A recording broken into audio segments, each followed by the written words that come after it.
Thank you so much for having me on this panel. It's a great honor to be included in the conversation. Right now at Biden's Summit of the Americas, the United States is posing as the arbiter of human rights and democracy. It's granting itself basically the right to dictate the future of Latin America. And we know that several countries are excluded from the summit for the crime of charting their own paths, their own future, not being subservient to the empire. And all that this summit really is for Biden to project imperial dominance over a region that he calls his front yard.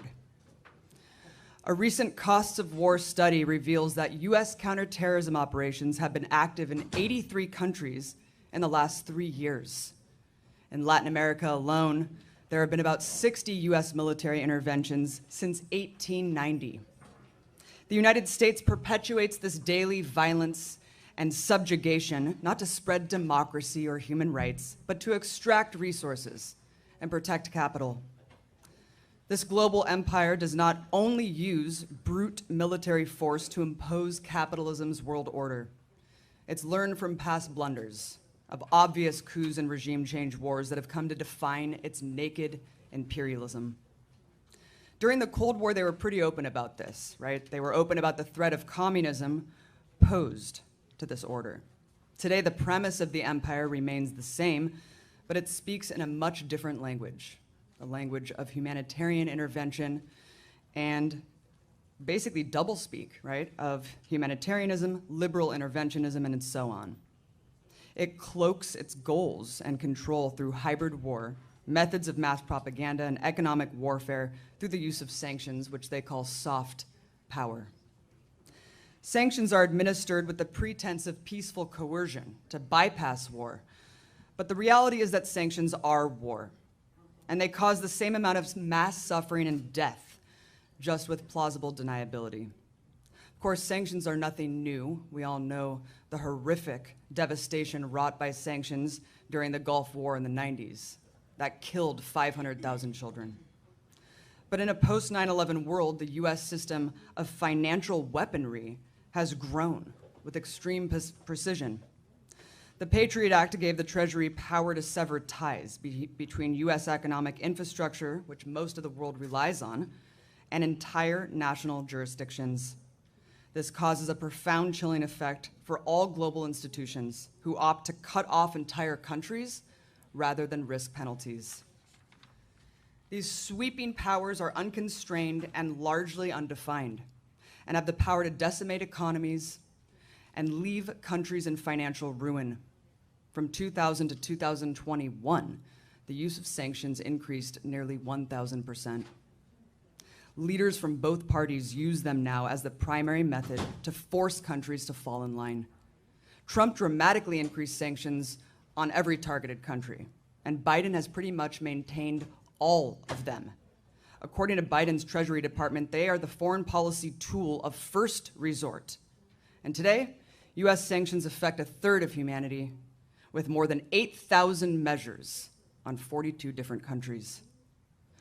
Presidents no longer have to deal with pressuring Congress into voting for war, no, not because they would face any real opposition for doing so, but because they can cause debilitating harm against their so-called adversaries with barely any oversight or media coverage.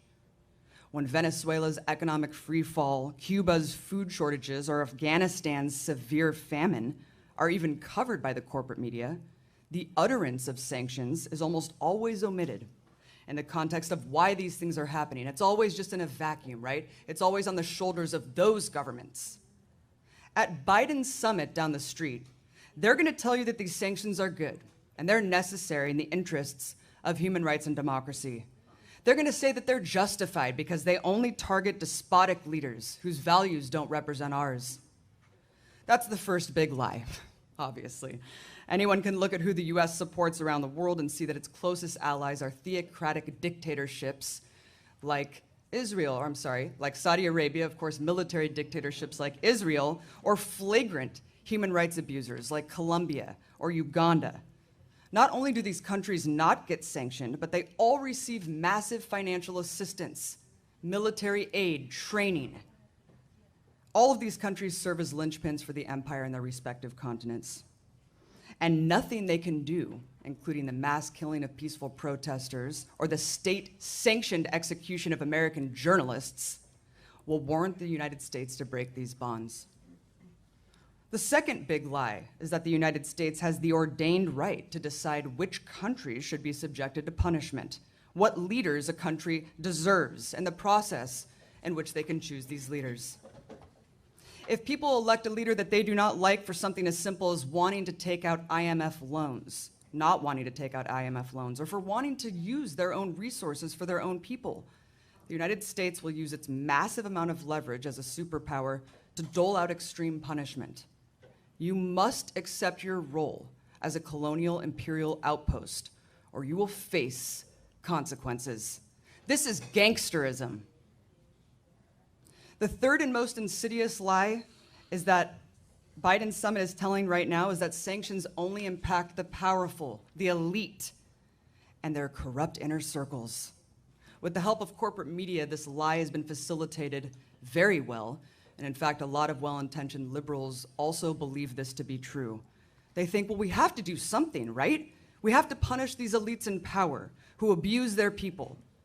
But literally anywhere you look where sanctions are deployed, the opposite is true. Sanctions are specifically designed to target the most defenseless and vulnerable people, the young, the elderly, the sick, and the disabled.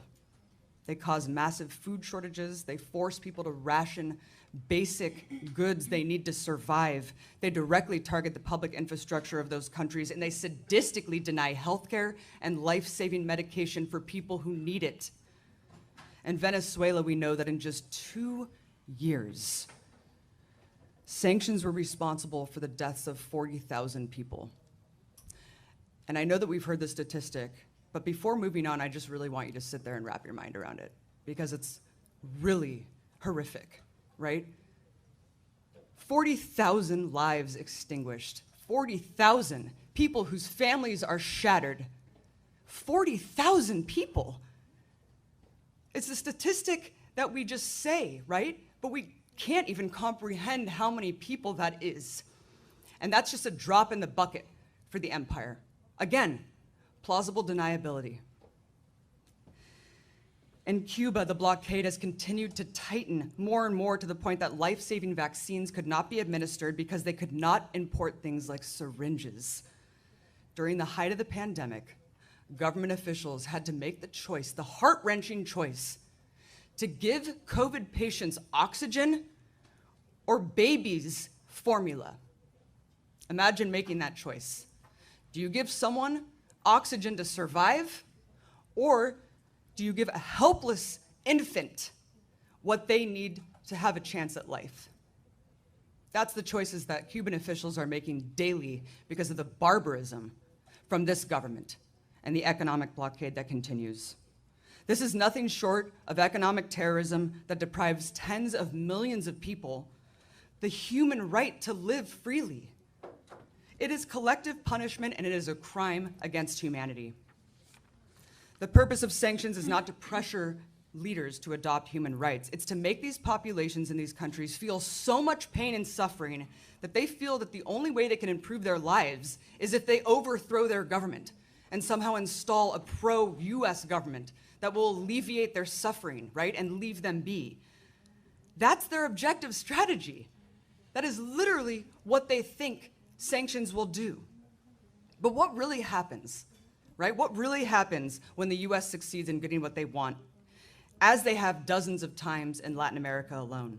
They send in henchmen at the IMF and the World Bank to force reliance on the US dollar, to make these countries take out massive loans with strict conditions to prevent them from developing on their own.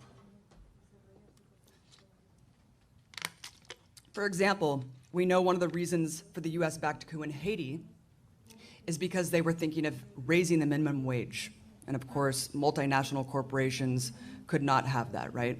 They wanted Haiti to basically maintain as a sweatshop for multinational corporations. So they decided to back a brutal coup for the crime of wanting to give their people a better life. The countries that bow to the dictates of the United States remain in a state of utter destitution. US control does not mean an improvement in your daily lives or the quality of life. It just means military bases will be in your country that destroy your land. It means that the natural resources are stripped and stolen. It means that your sovereignty has been robbed. As Michael Parenti once said, there are no poor countries. You don't go to poor countries to make money. These countries are rich. Only the people are poor. These countries are not underdeveloped. They are overexploited by the capitalists who steal trillions of their wealth. These billionaires are sick sociopaths. We all heard Elon Musk proudly boast, "We will coup whoever we want." They are shameless. And the whole purpose of Biden's summit down the street is to say that all these problems that face Latin America could be solved by the United States, our leadership and guidance of this great country. But what everyone in this room knows already, and what I've seen firsthand in Cuba and Venezuela and so many other places, is that it's not the politicians from the imperial core that have the answers. It's the poor and working people who have the answers. They know how to use their resources for their own people and for their own good. Even under the most horrific and repressive conditions that this government imposes on so many tens of millions of people around the world, the people will always find a way to survive. And the harsher conditions become, the more class consciousness grows, one rooted in international solidarity, one that links the struggles we all face to capitalism, militarism, imperialism. That's the real threat. Taking the power back and telling the Pentagon that no, you will not be the ones that dictate our future. We will decide our own future, and we will fight for our lives to do so. Thank you.